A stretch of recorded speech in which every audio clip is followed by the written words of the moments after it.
semuanya. Assalamualaikum warahmatullahi wabarakatuh.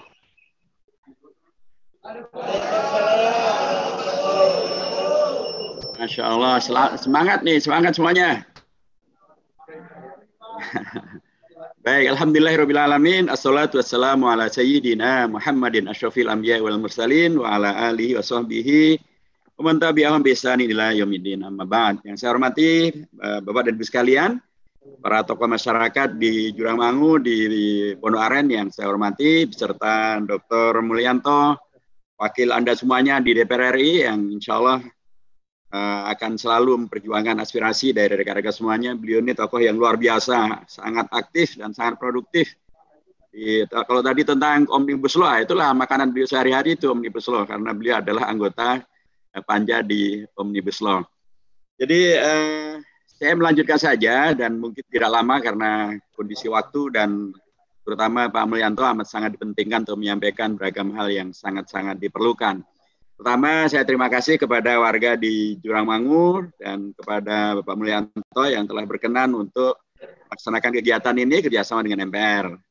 Ini adalah memang biasa kita kerjasama dengan kelompok manapun, dengan siapapun juga sepanjang waktu. Ada pandemi atau tidak ada pandemi, ada pilkada atau tidak ada pilkada, semuanya kita laksanakan sosialisasi ini dengan cara yang terbaik. Nomor 2, tadi sudah disampaikan tentunya 4 pilar MPR RI ini adalah bagian daripada tugas yang diberikan oleh negara kepada MPR. Karenanya, kalau kami mengerjakan, itu adalah salah satu upaya kami untuk menyampaikan kepada rakyat Indonesia bahwa di Indonesia ini tetap saja ada pihak yang taat hukum. Kalau ada ketentuan ya dilaksanakan, tugasnya apa ya itu dilaksanakan. Kalau itu bukan tugas ya tidak dilaksanakan. Nah, karena ini adalah tugas MPR, maka MPR melaksanakan. Tugas MPR tidak untuk menurunkan spanduk, karenanya kami tidak ikut menurunkan spanduk.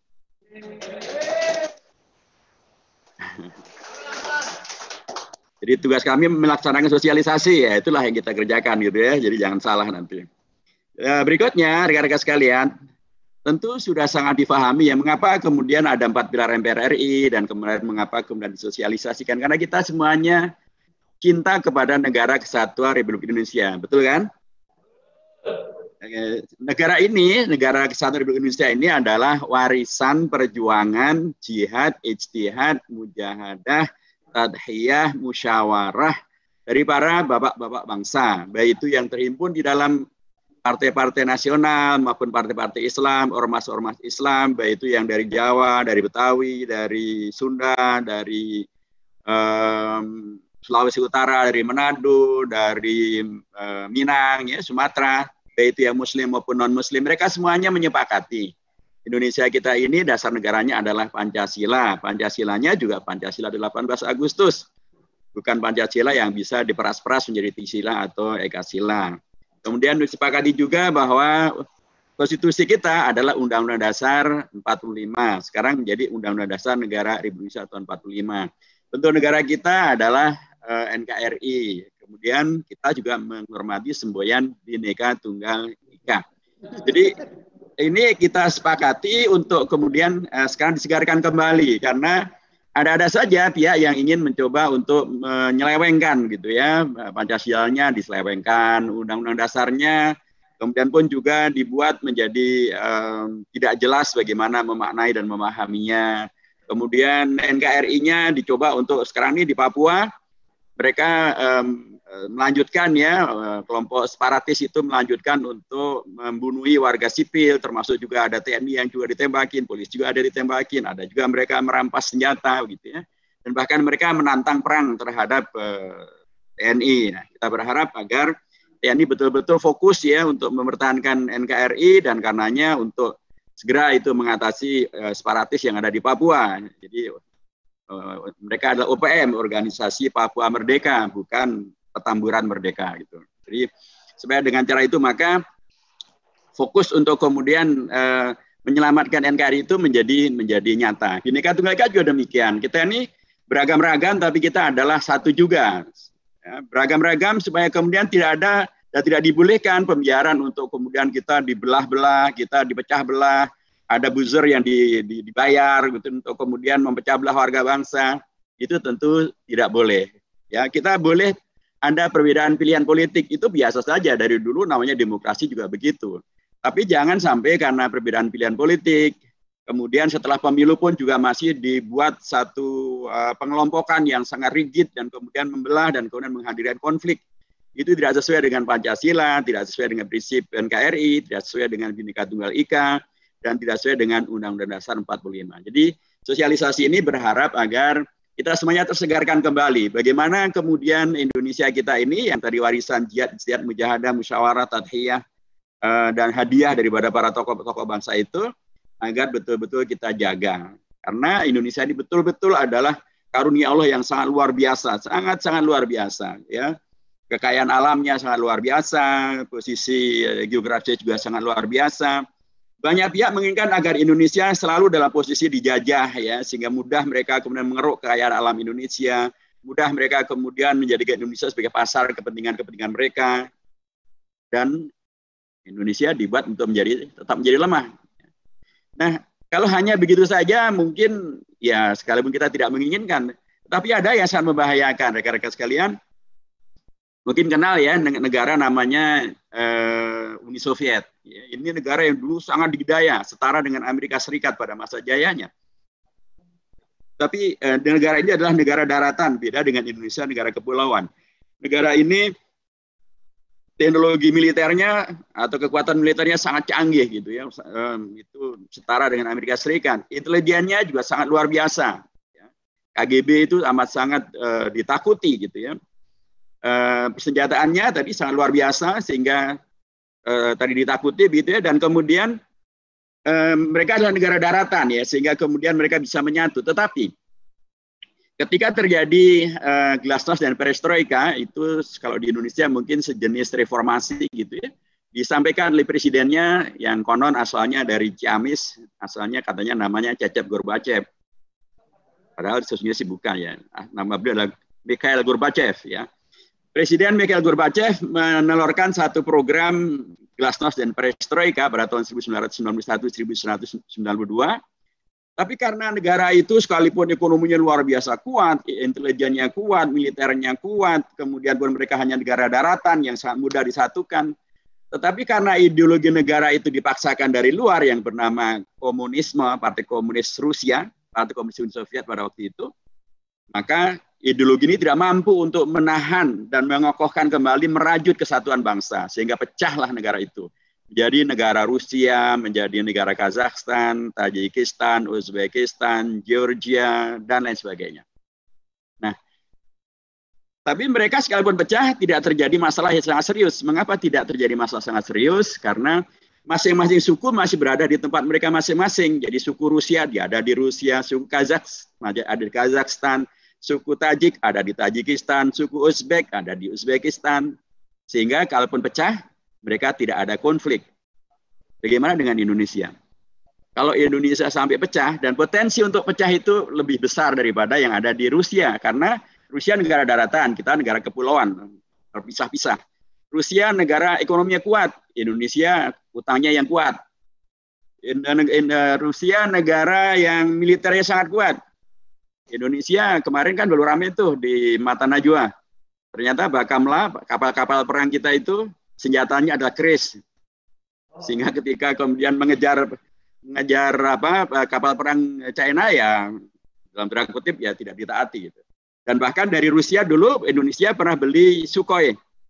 Ternyata Sukhoi dari Rusia itu tidak ada senjatanya, sehingga kemudian pesawat Sukhoi disebut sebagai pesawat sipil termahal sedunia. Ya, sipil karena ternyata nggak ada senjata tempurnya, termahal karena sebenarnya itu adalah pesawat perang gitu ya. Itulah Indonesia, intelijen Indonesia. Ya kita tahu intelijen Indonesia bahkan diangkat sebagai pejabat di BIN saja, SK-nya diupload ke media sosial, bangga dia diangkat sebagai. Ini kan itulah Intel Melayu. Ya, jadi potensi Indonesia pecah lebih terbuka ketimbang Rusia. Tetapi ketika terjadi Bung Karno meninggal, Indonesia tidak pecah. Pak Harto turun, Indonesia tidak pecah. Gus Dur turun, Indonesia tidak pecah. Bu Megawati kalah, Indonesia tidak pecah. Terjadi reformasi, Indonesia tidak pecah. Mengapa tidak pecah? Salah satu di antaranya adalah karena kita mempunyai ideologi yang menyatukan kita semuanya. Itulah Pancasila yang tumbuh dari dalam, yang dikaji bersama-sama, disepakati bersama-sama, bukan dipaksakan dari luar seperti komunisme itu. Nah, Indonesia tetap kokoh dan kuat. Dan itu harus kita jaga, karena kalau Indonesia pecah, itu tadi, kalau di Rusia kan di Uni Soviet masih berada di tempat masing-masing. Kalau Indonesia, kita ini sudah bercampur aduk demikian luar biasa. Jakarta misalnya mayoritas penduduknya bukan lagi orang Betawi, tapi adalah orang Jawa yang terbanyak, kemudian orang Sunda, kemudian orang Minang, kemudian Betawi, kemudian Batak, gitu seterusnya. Begitu juga di banyak tempat yang lain. Mungkin juga di Tangerang Selatan juga begitu komposisi warganya. Jadi kalau sampai Indonesia pecah, akan terjadi hal yang sangat mengerikan, yaitu konflik horizontal yang nggak berkesudahan, dan itu sangat membahayakan keseluruhan, bukan hanya Indonesia saja, membahayakan ASEAN, membahayakan Australia, dan itu suatu yang tidak menguntungkan semuanya. Karenanya menjadi sangat penting untuk bagaimana kita menjaga agar Pancasila kita tetap terjaga, tidak diselewengkan, NKRI kita tetap terjaga, Undang-Undang kita tetap terjaga. Inilah pentingnya adanya sosialisasi, supaya kita mengerti, supaya kita mengetahui. So kalau kita tidak mengerti, ya kita mungkin mikir ngapain juga menjaga. Tapi kalau kita mengerti, mengetahui, dan kemudian mencintai, itulah tak kenal maka tak sayang. Kita berkenalan supaya kita semakin menyayangi. Dan dengan sistem demokrasi yang dikembangkan, rakyat diberi kewenangan luar biasa. Undang-Undang Dasar kita setelah perubahan memberikan kewenangan ya kepada rakyat Indonesia, kepada Bapak dan Ibu semuanya. Tadi sudah disampaikan agar para wakil rakyat itu datang menemui warganya. Pak Mo orang yang sangat rajin untuk menemui, nanti tinggal diatur aja waktunya. Demikian juga dengan anggota DPRD bisa disinkronkan. Nah, termasuk yang menjadi hal yang baru adalah yang terkait dengan masalah masuknya ketentuan iman dan takwa dalam Undang-Undang Dasar, ya, masuknya ketentuan tentang pengadilan agama, masuknya agama sebagai bagian daripada yang mengukur agar hak asasi manusia di Indonesia itu tidak menjadi liberal, kemudian menjadi LGBT, kemudian menjadi PKI, kemudian menjadi enggak, itu tidak diperbolehkan karena bertentangan dengan pasal 28C ayat 2 daripada Undang-Undang Dasar.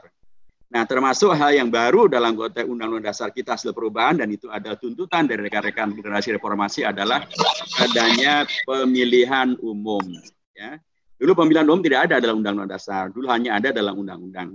Baik itu pemilihan umum, pemilihan presiden, gubernur, bupati, presiden, maupun juga anggota DPR, DPRD, maupun pemilihan kepala daerah, dulu tidak ada di dalam Undang-Undang Dasar. Sekarang ada. Mengapa ada? Karena itulah tuntutan reformasi. Karenanya kalau dulu gubernur dipilih oleh DPRD, bupati wali kota oleh DPRD, presiden oleh MPR, sekarang tidak lagi. Sekarang presiden dipilih oleh rakyat, gubernur oleh rakyat, DPRD, bupati dan wali kota oleh rakyat semuanya, tidak lagi oleh DPRD.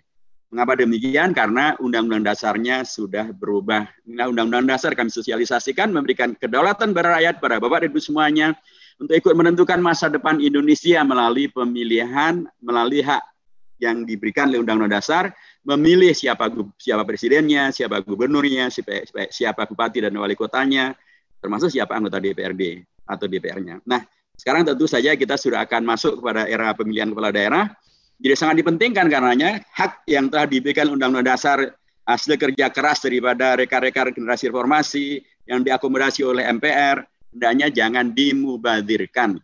Dimubadirkan dengan misalnya golput, dimubadirkan dengan acuh tak acuh, asal-asal saja, dimubadirkan dengan asal memilih saja, dimubadirkan dengan menjual murah, dengan mungkin sembako, menjual murah mungkin dengan janji-janji palsu. Kedaulatan rakyat ini hendaknya dipergunakan dengan maksimal, ya, sehingga dengan demikian maka rakyat bisa menghadirkan kondisi yang lebih baik ke depan karena mereka memilih dengan baik dan benar, menghadirkan betul-betul calon pemimpin kepala daerah yang betul-betul lebih berkualitas. Dan karena ini ada di era COVID-19, tentu jangan sampai COVID-19 kemudian karena gara-gara pilkada malah menjadi semakin menyeruak, semakin membanyak, menjadi klaster baru. Tidak boleh terjadi demikian. Itu bukan bentuk mensyukuri karunia Allah yang bernama pilkada, tapi bahkan menjadi mengkufurinya, karena mestinya ini dihadirkan untuk menjadi bagian daripada solusi, termasuk solusi mengatasi COVID-19. Karenanya pemimpin yang akan depan pun juga hendaknya mempunyai komitmen yang kuat untuk mengatasi masalah COVID-19 ini. Jadi sekali lagi, Undang-Undang Dasar kita sudah dirubah sedemikian rupa, memberikan ruang bagi rakyat untuk berperan serta lebih banyak lagi, dan inilah kesempatannya untuk memaksimalkan peluang ini, jangan dimubadirkan, pergunakan potensi yang terbaik untuk kemudian bisa menghadirkan pemimpin yang terbaik, untuk bisa menghadirkan daerah kita yang lebih baik daripada waktu yang akan datang. Yang terakhir, Bapak Ibu yang saya hormati, Undang-Undang Dasar kita juga diharapkan menjadi Undang-Undang Dasar yang hidup, karenanya memberi ruang untuk memungkinkan terjadinya perubahan. Kalau Bapak Ibu sekalian di Jurangmangu, di Pondok Aren, dengan Pak Mulyanto dan kawan-kawan yang lain nanti melihat bahwa ada pasal yang belum dimasukkan, silakan saja diusulkan. Itu nanti bisa dikelola di MPR bila usulan dari Jurangmangu disetujui minimal oleh sepertiga anggota MPR, sekitar 225-an anggota MPR. Kalau itu setuju, ya kami nanti pimpinan MPR akan kemudian segera mensidangkan dan menindaklanjuti. Kalau itu kemudian disepakati, maka Bapak dan Ibu sekalian dari Jurangmangu membuat sejarah, yaitu merubah kembali Undang-Undang Dasar. Bapak saya hormati, saya kira demikian yang ingin saya sampaikan. Terima kasih untuk kesempatan silaturahim. Mudah-mudahan bisa kita lanjutkan nanti kalau sudah COVID-19 sudah lewat, kita ketemu lagi di gedung MPR. Silahkan saja. Ahlan wa sahlan, Pak Mul saya juga siap untuk mendampingi, menerima Bapak dan Ibu semuanya. Barakallahu fikum jami'an. Wallahul muwaffiq ila aqwamit thariq wa nasrun minallahi wa fathun qarib. Wassalamualaikum warahmatullahi wabarakatuh.